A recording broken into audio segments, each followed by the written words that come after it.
घेतायत ना त्यांच्याशी बोला आहे ना राजेंद्र सिंग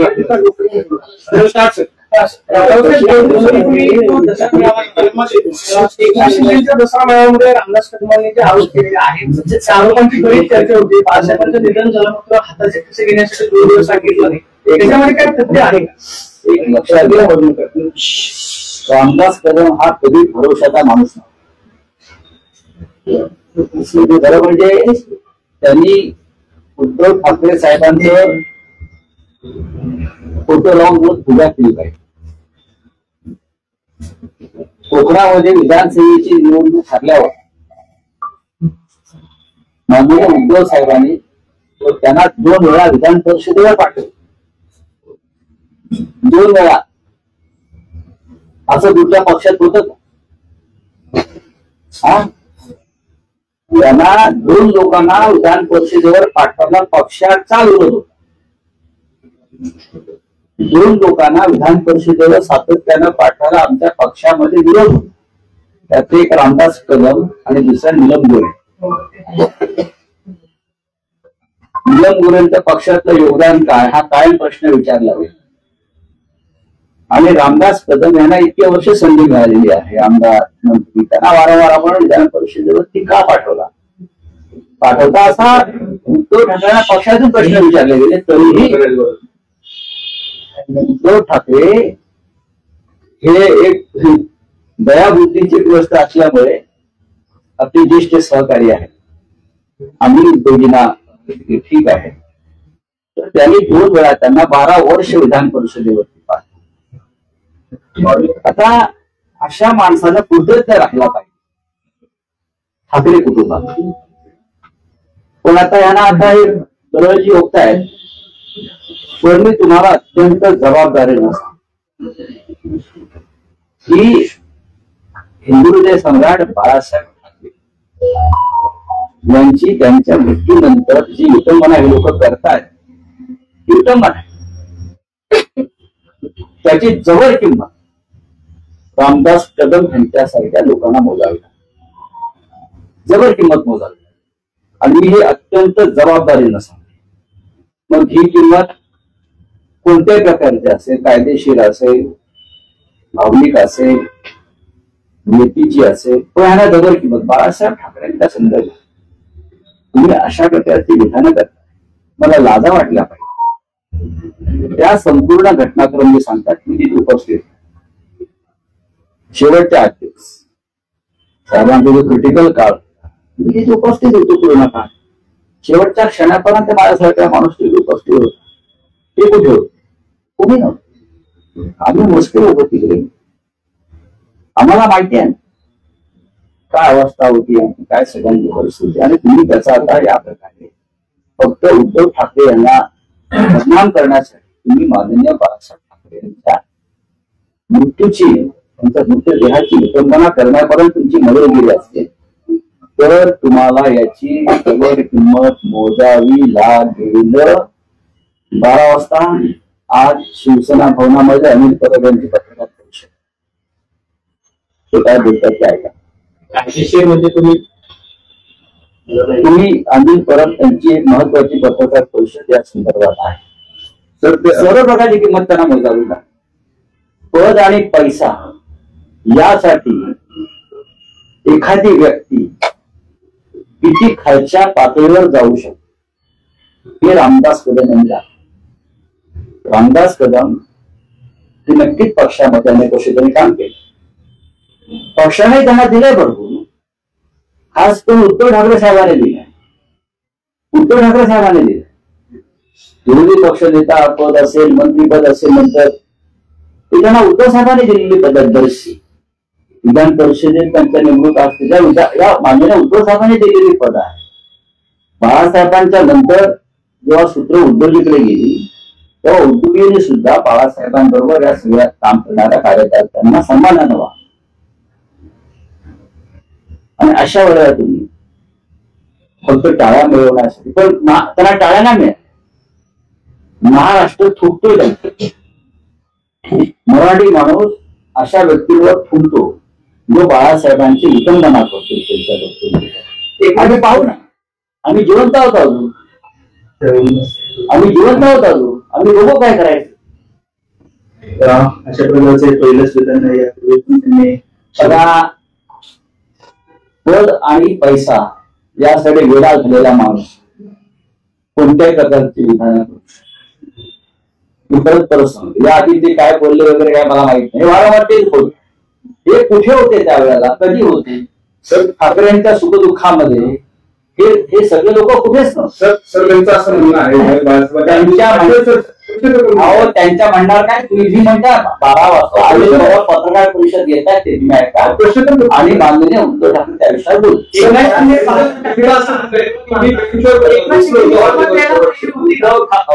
जे पक्ष सोडून गेलेले आहेत ते बाळासाहेब ठाकरेंना कधीच जगत मानू शकत. एकनाथ शिंदेपासून जे काय लोक भाजपच्या चरणी विलीन झालेलं आहे, मोदींच्या चरणी विलीन झाले, अमित शहाच्या जोड्यांची पूजा करतात शस्त्र म्हणून. बरं का, शस्त्र म्हणून अमित शहाच्या जोड्यांची पूजा केली या लोकांनी. हे बाळासाहेब ठाकरेंना दैवत मानणाऱ्यांचं काम नाही.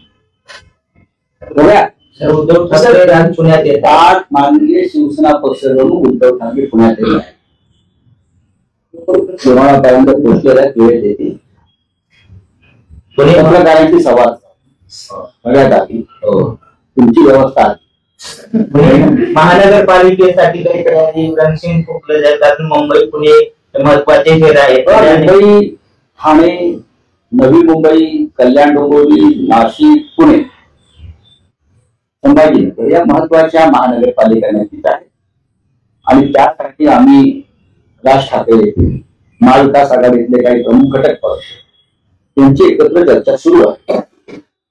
कुठे कोणाबरोबर कसं लढायचं या संदर्भात सविस्तर चर्चा बैठका सुरू आहे.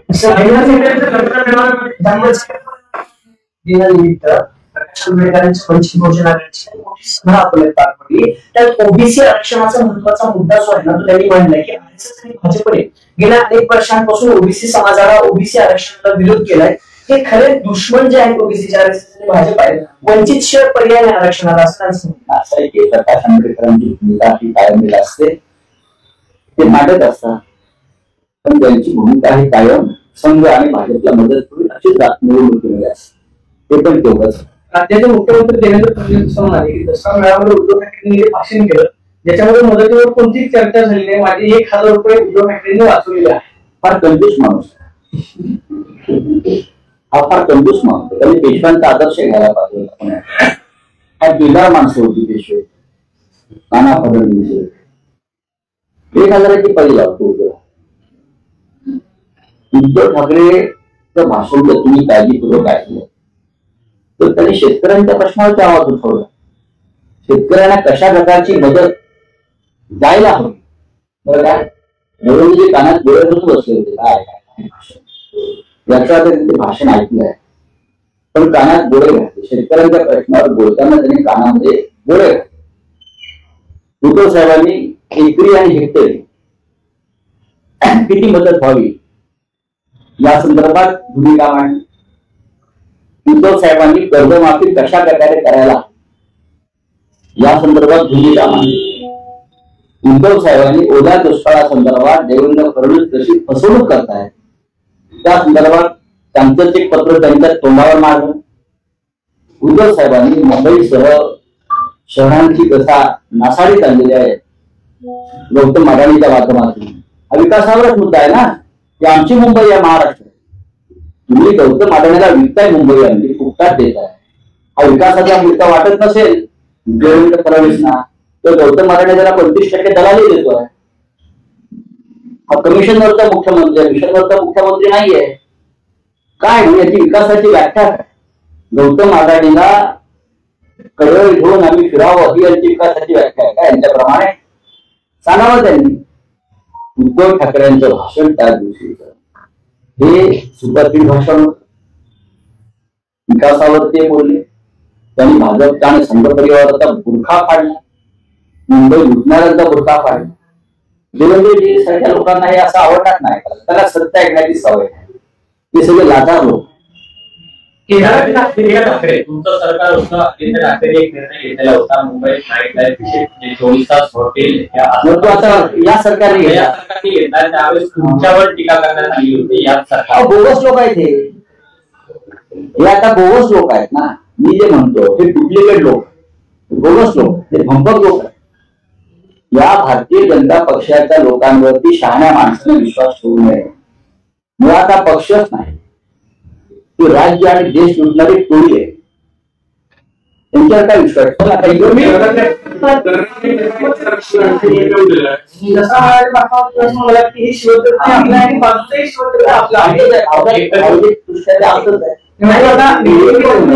चाललंय. उद्धव ठाकरे पण काय म्हणाले की 5 जुलैला एकत्र आलो होतो, मराठीवर कोणी आलं तर महाराष्ट्र सैनिकांना आणि शिवसैनिकांना प्रश्न असा पडलाय की एकत्र येणार की नाही, तुम्ही त्याबद्दल स्पष्ट सांगा ना. हा प्रश्न तुम्हाला पडलाय, कोणत्याही शिवसैनिकांना किंवा मनसैनिकांना पडलेला नाही. दोन्ही सैनिकांना पूर्ण खात्री आहे की आम्ही एकत्र येतोय आणि महाराष्ट्रासाठी एकत्र येतोय, मराठी माणसासाठी एकत्र येतोय. कोणाला शंका, कोणाच्या मनात शंका नाही. बोलतात मराठा आरक्षण लढा योग्य आहे, पण ज्या पद्धतीने त्यांनी दसरा मेळाव्यात भाष्य केले एका जातीवरती ते मान्य आहे का तुम्हाला मदत म्हणून? त्याच्यावरती मुख्यमंत्र्यांनी जास्त भूमिका व्यक्त केली पाहिजे, कारण का राज्याची गृहमंत्री, राज्याच्या गृहमंत्र्यांनी या संदर्भात परखड भाष्य केलं पाहिजे. पडळकर काय बोलतायत, त्यांची इतर लोक काय बोलतायत, हे गृहमंत्र्यांचं काम आहे, मुख्यमंत्र्यांचं काम. या कायद्याचे तत्वाला आम्ही यशवंतराव चव्हाणांपासून आतापर्यंत उद्धव ठाकरेंपर्यंत अनेक मुख्यमंत्री पाहिले. इतका बोलचट आणि खुलचट मुख्यमंत्री महाराष्ट्राने कधी पाहिला. त्यांना फक्त शिवसेनेला कसं खतम करता येईल हा एक अजेंडा ते राबवत आहे आणि मराठी माणसाची जास्तीत जास्त कशी अवहेलना करता येईल या पलीकडे त्यांचं खातं कोणतंही काम करत नाही. महाराष्ट्रात असंख्य प्रश्न आहेत, काय करताय?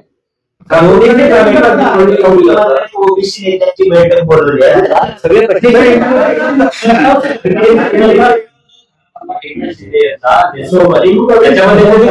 तो लॉक करण्यात आलेला होता, म्हणजे नागरिकांना बाहेर जायचं होतं पण जाता येत होतं. दसरा मेळावा, दसरा मेळावा मुंबईमध्ये फक्त बाळासाहेब ठाकरे यांच्या शिवसेनेचा. तिथे शस्त्रपूजा होते, तिथे राज्याला देशाला एक मार्गदर्शन केलं जातं, तो शिवतीर्थावर. आता बाकी इतर लोक काय कुठे काय सभा देत असतील, मेळावा काय लोकांना बाहेर जायला एक दिवस लोक त्यांनाही कोठून होणार आहेत. एकनाथ शिंदे त्यांच्या लोकांना बाहेर जाऊ देणार नाही आणि मग ते येतील असे ते कुठला सिनेमा तो मध्ये परत एकदा निवडणूक पार्श्वभूमीवर पंतप्रधान आणि गृहमंत्री व्यवहार आहे त्या आठवड्यामध्ये तुम्ही मागणी केली होती की मराठवाड्यामध्ये आले का? आम्ही विकासावर बोलावं अशी अपेक्षा आहे ना मुख्यमंत्र्यांची. त्यांनी त्यांच्या प्रधानमंत्र्याला सांगा. लाडक्या सांगतो ना, खरं म्हणजे मराठवाड्यातल्या शेतकऱ्यांसाठी त्यांनी पॅकेज जाहीर करणं गरजेचं. प्रत्येक गोष्टीचं राजकारण करायचं असल्यामुळे प्रधानमंत्री मुंबईकडे येतात म्हटलं की पुढच्या 2 आठवड्यात येऊन ते स्वतःच काहीतरी एखादी घोषणा करण्याची शक्यता राजकारण. बाकी का आहे नाही. आज शेतकरी मरतोय त्याला काय 15 दिवसाने मी येईन, 20 दिवसाने मी येईन आणि त्यानंतर महिने दे द्या असं काहीतरी ती घोषणा करून ते राजकारण करते. आणि म्हणजे राज्याच्या मुख्यमंत्र्यांना पण जिथे बेशर्मीचा अंत होतो तिथे भाजपचं राजकारण सुरू. बिहारच्या 10,000 रुपये लाडक्या बहिणीला द्यायचा विचार केलाय. नाही सर, मागच्या निवडणुकीत आठवत असेल की पंतप्रधानांनी बिहारच्या भाषणात 1 लाख किती देऊ 60,000 पण मराठवाड्यात मात्र तुझ्याभाव केला सांगतो. एकही पॅकेज मराठवाडा काय, मी महाराष्ट्राच्या बाबतीत मुंबईच्या बाबतीत तर सांगतोय, मी पुण्याच्या बाबतीत बोलेल. या पुण्याच्या मेट्रोच्या कामामध्ये भारतीय जनता पक्षाच्या लोकांनी 12,000 कोटी रुपये काढले. माहिती आहे का तुम्हाला? मेट्रोची कामं कंत्राटे कोणाला मिळाली आहेत? चेक करा. 12,000 कोटी रुपयाचा मलिदा भारतीय जनता पक्षाचे आणि 2 शिंदे गटाचे लोक आहेत. हा 12,000 कोटी रुपयाचा मलिदा पुण्यातल्या मेट्रोच्या कामामध्ये लोकांनी खाल्लेला. तुम्ही पाठीवर पुण्याच्या गुन्हेगारी बोलले होते. पुण्यातलं जे प्रशासन आहे ते 3 टोळी प्रमुखांनी वाटून घेतले. पुण्याचं प्रशासन, गृहमंत्री एक टोळी चालवतात महाराष्ट्रात, त्यांनी त्यांचा पोलीस कमिशनर नेमला. कळलं?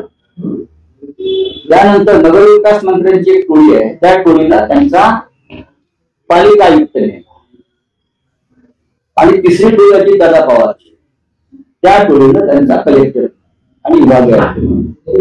अशा तऱ्हेने या टोळी प्रमुखांनी त्यांचे 3 इकडले मुख्य कलेक्टर्स नेमले पैसे गोळा करणारे. अशा तऱ्हेने या पुण्यामध्ये सगळं आबादी आपण हे 3 टोळी प्रमुख आहेत आणि ते पुणे चालवत आहेत. आणि त्यासाठी त्यांनी सुभेदार नेमले. त्यांच्याकडे तुम्ही काय अपेक्षा करा? या पुण्यातला पोलीस आयुक्त जो आहे याची संपूर्ण कारकीर्द आपण पाहिली असेल, त्याच्या कुटुंबाची कारकीर्द पाहिली असेल, नागपूर पासून त्याची कारकीर्द पाहिली असेल. त्यांच्याकडनं कोणते भरीव काम झाले नाही. ते भाजपचे कार्यकर्ते आहेत. त्यांचं कुटुंब अधिकृतपणे भाजपचं कार्यकर्ते.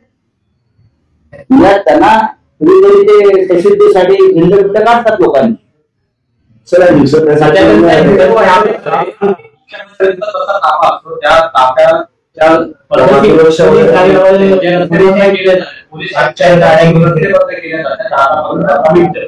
पोलीस आयुक्त जात आहेत म्हणून आमचा मुंबईचा पोलीस आयुक्त एकटाच फिरतो. हिंमत असते. आमच्या मुंबईचा पोलीस आयुक्त तर का एकटा फिरतो एका काय मुंबई सारख्या शहरात अनेक ठिकाणी. जर पोलिसच घाबरायला लागले, पोलीस आयुक्त पुण्यात गुंडांना घाबरायला लागले, तर त्यांनी वर्दीचा अपमान केला असं मी मानतो. वर्दी काढून फिरावं. जर तुम्ही म्हणताय त्याप्रमाणे पोलीस आयुक्त कशा करता फिरतात मला माहित नाही. आमच्या मुंबईचे पोलीस आयुक्त एकटे फिरतात, नाही का? एकटे उतरतात, एकटे फिरतात. त्याला म्हणतात पोलीस कमिशनर, पोलीस आयुक्त. स्कूल में आ रहे इलेक्शन से पैसे को उठाते तो चुनाव में आ रहे क्या किया? आप क्या चाहते हैं? क्या जवाब? में 2-4 बड़े प्रोग्राम है पर जर्नलिस्ट पत्रकार भवन में जाएंगे, वहां बात करेंगे. फिर हमारे पार्टी के प्रमुख अधिकारी है पसंद हो उनके 2 कार्यक्रम. फिर वहां एक सरहद संस्था है, वहां एक कार्यक्रम श्रीकांत ठाकरे मुझे फिरो का उद्धार. उद्धव ठाकरे ने ठाकरे जी का पुणे में आना अपने आप में राजनीतिक हलचल करना है. जरूर पॉलिटिकल चर्चा होगी, महानगर पालिका के बारे में चर्चा करना. मुंबई, ठाणे, पुणे, नाशिक, नवी मुंबई ये बहुत महत्वपूर्ण महानगर पालिका है. और शिवसेना, महाराष्ट्र नवनिर्माण सेना, महाविकास आघाड़ी के हमारे कांग्रेस, राष्ट्रवादी कांग्रेस जैसे हमारे मित्र दल के साथ भी चर्चा होगी और हम चुनाव में एक साथ जाएंगे. पीएम मोदी और अमित शाह भी मुंबई आ रहे, जैसे कि बहुत बार कह चुके थे हमारा अगला लक्ष्य वो मुंबई महानगर पालिका आने से कुछ बड़ी घोषणा हो सकती है. बड़ी घोषणा है, जब चुनाव आते हैं तो बड़ी घोषणा करते हैं लोग. मुंबई लूटने का काम है लोग करते हैं. चुनाव को लूटकर हो गया पूरा काम है. अब मुंबई को लूटने का, मुंबई में इतनी पैसा है वो लूट रही है. जैसे ब्रिटिश लूट रहे थे वैसे ये लोग लूट रहे हैं. उर्दू ने लूटा, ब्रिटिश ने लूटा, अब गुजरात की ईस्ट इंडिया कंपनी लूट रही है. देखेंगे देखिए पिछले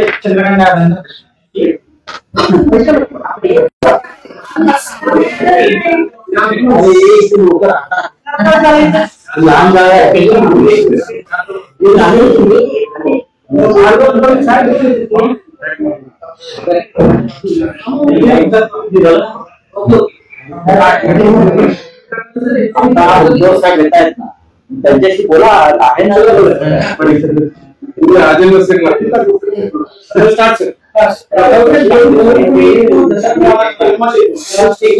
दसरा मेळाव्यामध्ये रामदास कदमांनी जे आरोप केले आहे, म्हणजे आरोपांची बरीच चर्चा होती. बाळासाहेबांचं निधन झालं मात्र हाताचे घेण्यासाठी सांगितलं नाही, त्याच्यामध्ये काय तथ्य आहे? एक लक्षात घ्या, रामदास कदम हा कधी भरोशाचा माणूस नाही. खरं म्हणजे त्यांनी उद्धव ठाकरे साहेबांचं फोटो लावून पूजा केली पाहिजे. कोकणामध्ये विधानसभेची निवडणूक ठरल्यावर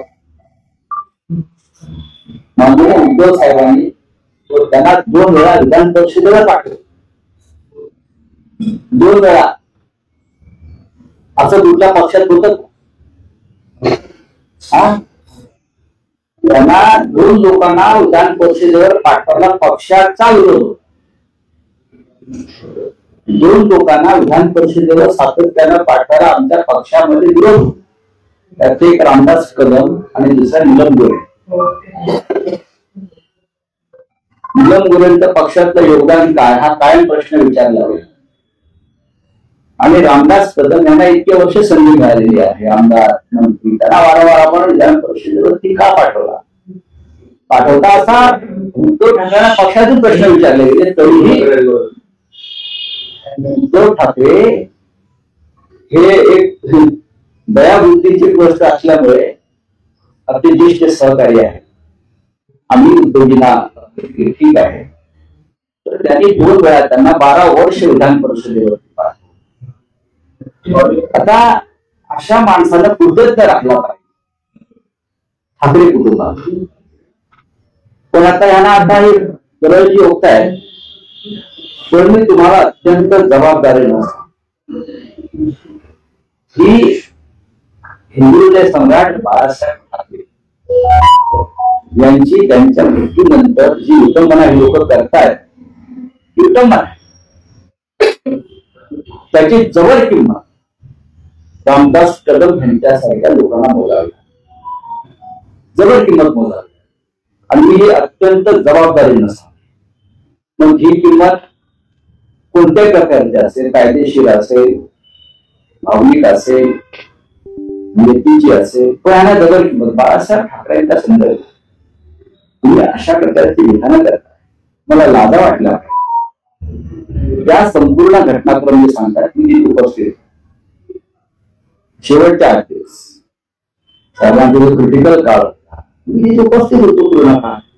शेवटच्या क्षणापर्यंत माझ्यासारखा माणूस उपस्थित होतो. ते कुठे होते? कोणी नव्हते. आम्ही मस्ती होतो तिकडे. आम्हाला माहिती आहे काय अवस्था होती आणि काय सगळ्यांची परिस्थिती. आणि तुम्ही त्याचा आता या प्रकारे फक्त उद्धव ठाकरे यांना बदनाम करण्यासाठी तुम्ही माननीय बाळासाहेब ठाकरे यांच्या मृत्यूची, त्यांच्या मृतदेहाची विटंबना करण्यापर्यंत तुमची मदत गेली असते, तर तुम्हाला याची जबर किंमत मोजावी लागेल. 12 वाजता आज शिवसेना भवनामध्ये अनिल परब यांची पत्रकार परिषद. ते काय बोलतात काय का तुम्ही अनिल परब यांची एक महत्वाची पत्रकार परिषद या संदर्भात आहे. सर्व प्रकारची किंमत त्यांना मोजावी लागेल.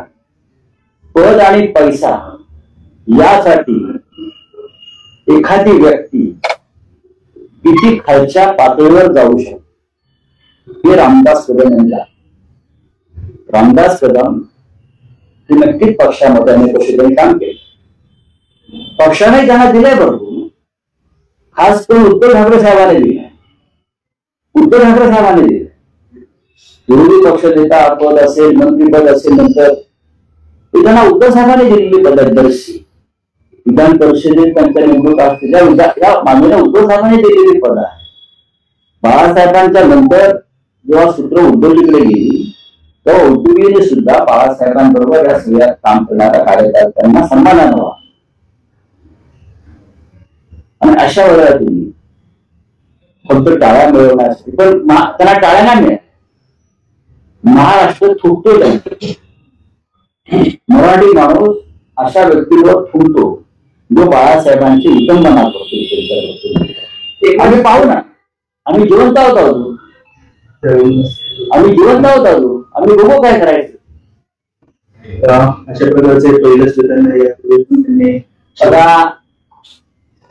पद आणि पैसा यासाठी वेगळा झालेला माणूस कोणत्याही प्रकारची विधानं परत सांगतो. या आधी ते काय बोलले वगैरे काय मला माहित नाही. वारंवार तेच बोलतो. हे कुठे होते त्यावेळेला, कधी होते?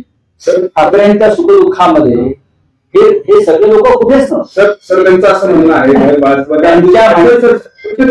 त्यांच्या म्हणणार काय, तुम्ही म्हणता 12 वाजता पत्रकार परिषद घेतात ते आणि माननीय उद्धव ठाकरे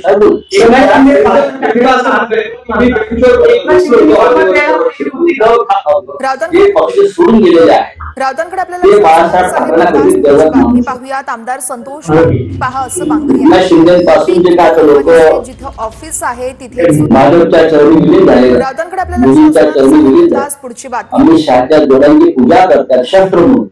बघा, शस्त्र म्हणून अमित शहाच्या जोड्यांची पूजा केली आहे लोकांनी.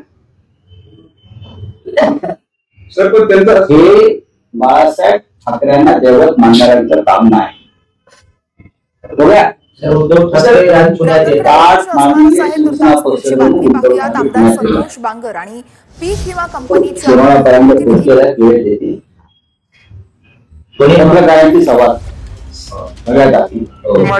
व्यवस्था महानगरपालिकेसाठी काही तयारी रणसिंग फुकलं जाईल, कारण मुंबई पुणे महत्वाचे शहर आहे. मुंबई, ठाणे, नवी मुंबई, कल्याण डोंबिवली, नाशिक, पुणे, संभाजी या महत्वाच्या महानगरपालिका आहेत.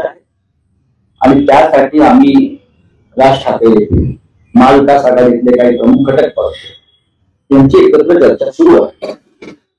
कुठे कोणाबरोबर कसं लढायचं या संदर्भात सविस्तर चर्चा तर बैठका सुरू आहे.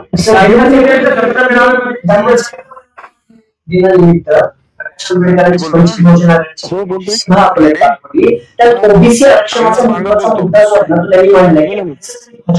गेल्या अनेक वर्षांपासून ओबीसी समाजाला ओबीसी आरक्षणाला विरोध केलाय. हे खरे दुश्मन जे आहेत ओबीसी वंचित शहर पर्याय आरक्षणाला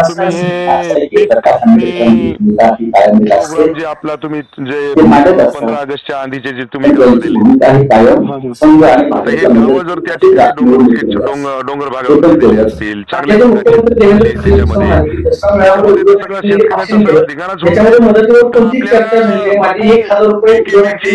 म्हणजे आता घेऊ नका, शेतकऱ्याला पहा.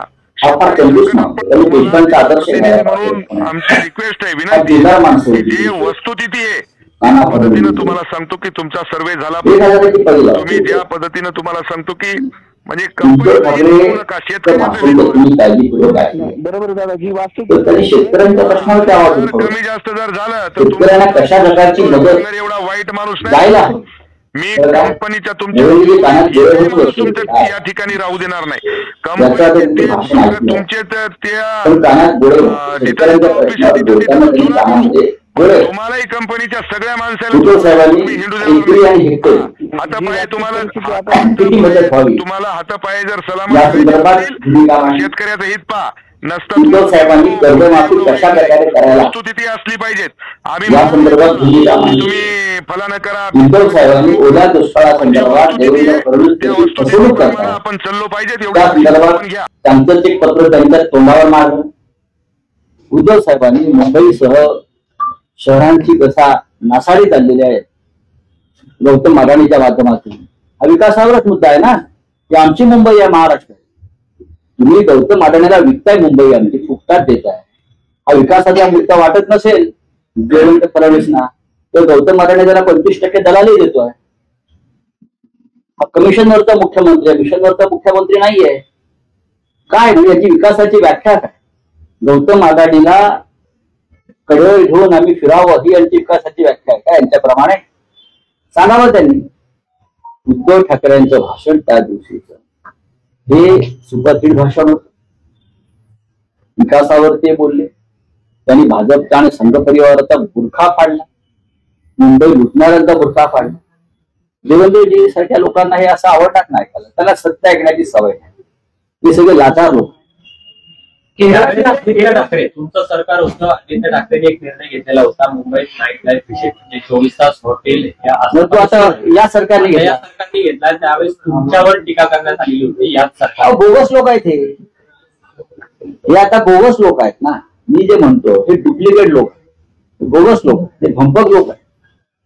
या भारतीय जनता पक्षाच्या लोकांवरती शहाण्या माणसाने विश्वास ठेवू नये. मुळात हा पक्षच नाही, ती राज्य आणि देश लुटणारी टोळी आहे. त्यांच्यावर काय विश्वास? चला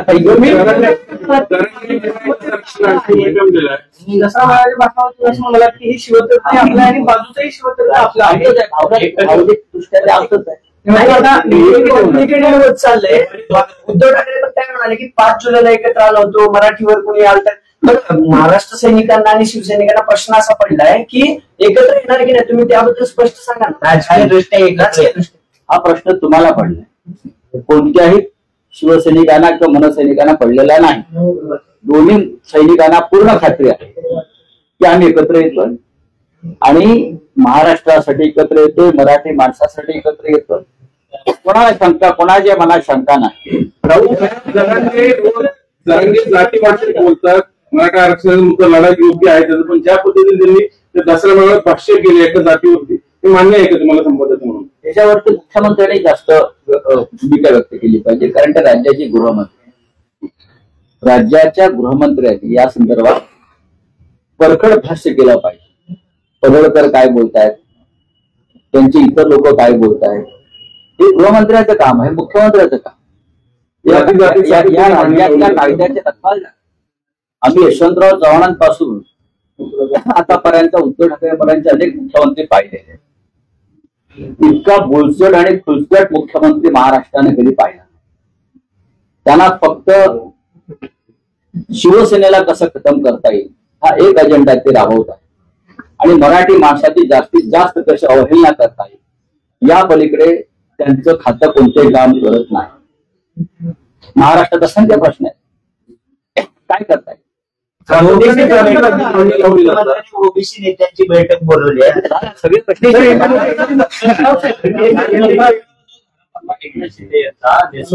त्याच्यामध्ये दरवाजा होता तो लॉक करण्यात आलेला होता, म्हणजे नागरिकांना बाहेर जायचं होतं पण जाता येत होतं. अशी तो दसरा मेळावा मी वारंवार दसरा मेळावा मुंबईमध्ये फक्त बाळासाहेब ठाकरे यांच्या शिवसेनेचा असतो.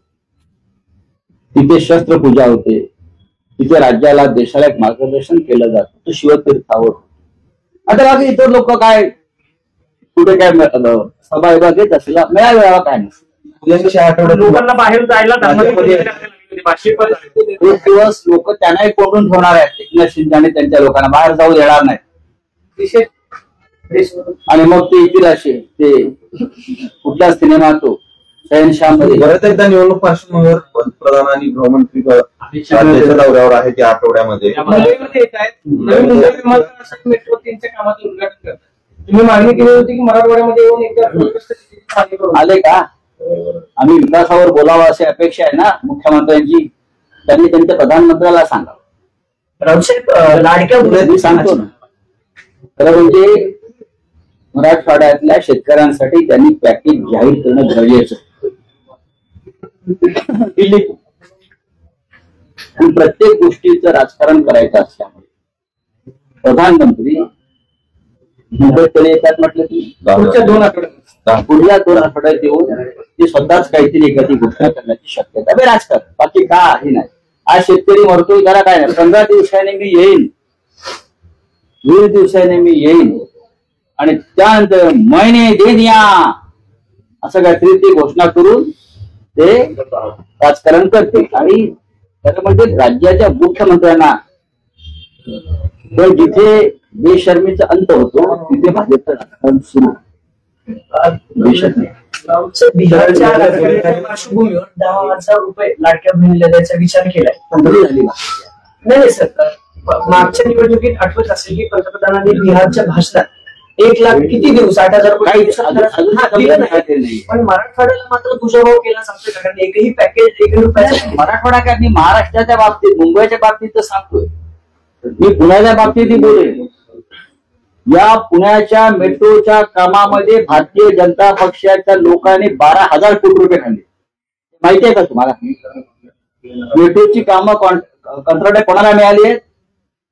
चेक करा.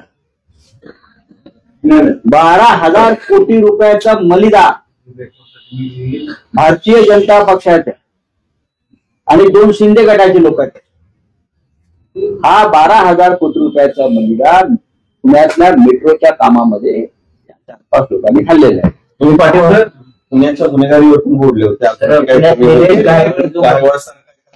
बघा, पुण्यातलं जे प्रशासन आहे ते 3 टोळी प्रमुखांनी वाटून घेतले.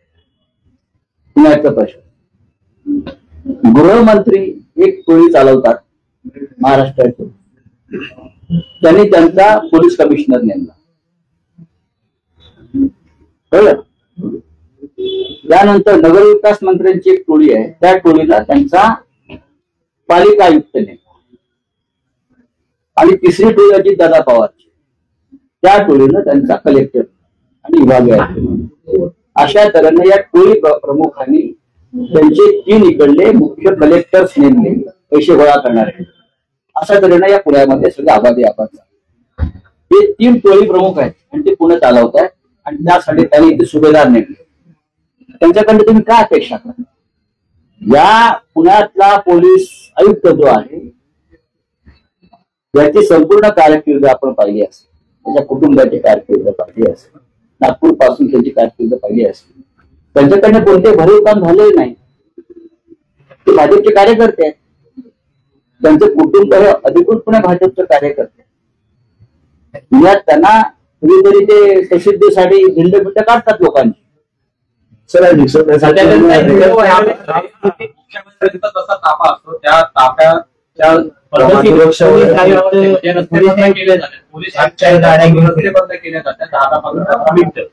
पोलीस आयुक्त जात आहेत म्हणून आमचा मुंबईचा पोलीस आयुक्त एकटाच फिरतो. हिंमत असते. आमच्या मुंबईचा पोलीस आयुक्त बरं का एकटा फिरतो एका गाड्या मुंबई सारख्या शहरात अनेक ठिकाणी. जर पोलिसच घाबरायला लागले, पोलीस आयुक्त पुण्यात गुंडांना घाबरायला लागले, तर त्यांनी वर्दीचा अपमान केला असं मी मानतो. वर्दी काढून फिरावं. जर तुम्ही म्हणताय त्याप्रमाणे पोलीस आयुक्तांचे कामे कशा करता फिरतात मला माहित नाही. आमच्या मुंबईचे पोलीस आयुक्त एकटे फिरतात, नाही का? एकटे उतरतात, एकटे फिरतात. देवेंद्र माते त्याला म्हणतात पोलीस कमिशनर, पोलीस आयुक्त.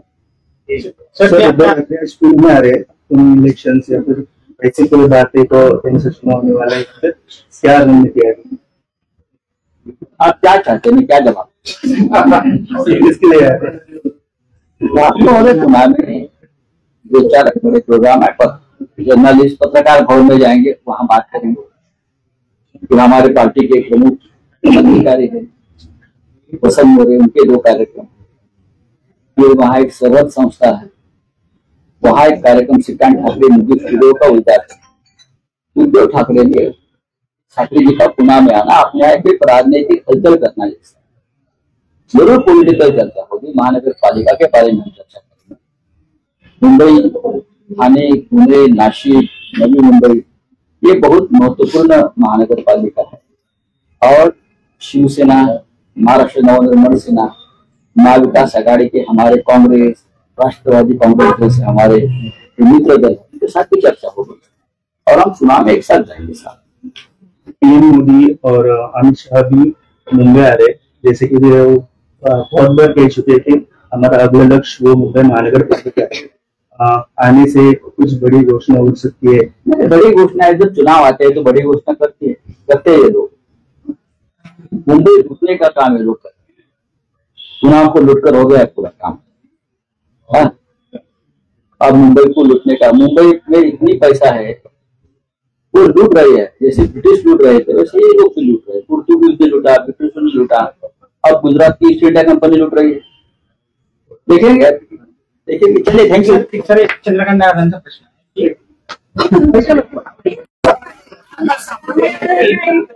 अरे एक लोक